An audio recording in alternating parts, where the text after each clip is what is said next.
च्या दुःखद घटनेनंतर काल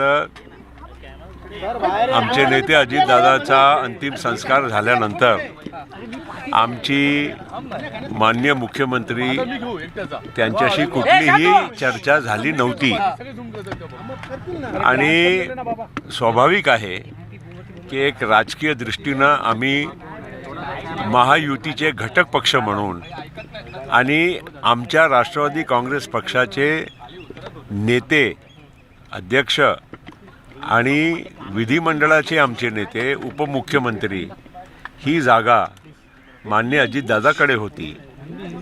त्या जागेचा उद्याच्याला आम्हालाही निर्णय करावा लागणार आहे, म्हणून त्यांना आम्ही फक्त एवढंच सांगितलं की येत्या काही दिवसामध्ये लवकरात लवकर आम्हाला निर्णय करायचा आहे। सुनेत्रा वहिनी पवार यांचा कुठलाही आज आम्ही नावाची चर्चा केली नाही, पण ते आमच्या अंतर्गत विषय आहे। कारण राष्ट्रवादी काँग्रेस पक्षांनी कोणाला त्या जागेवर बसवायचं हे पक्षाचा निर्णय आहे। पण हे पण मी तुम्हाला सांगतो की आम्ही जनभावनेच्या सोबत आमच्या आमदारांचा भावनेच्या आणि आमची स्वतःची पण भावना आहे, असा नाही आहे म्हणजे मी प्रफुल्ल पटेल म्हणून बोलतो आहे, कार्याध्यक्ष म्हणून बोलतो असं नाही।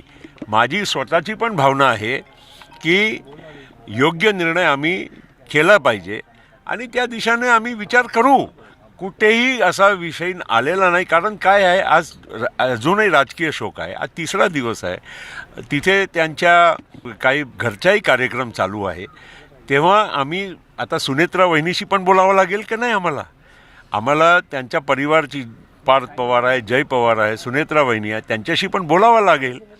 आम्ही त्यांच्याशी बोलणार आहोत, पण आजच्या दिवस किमान त्यांचा घरचे जे कार्यक्रम आहे ते आटोपून मग आम्ही त्यांच्याशी शक्य असेल तर रात्री किंवा उद्या बोलायचा प्रयत्न करू आणि लवकरात लवकर ही जागा आम्हाला भरायची आहे। आणि मी हे पण परत सांगतो की माझी पण भावना आणि आमच्या पक्षातल्या आणि जनतेची जी भावना आहे त्याच्या अनुरूपच आमच्या योग्य निर्णय होणार आहे।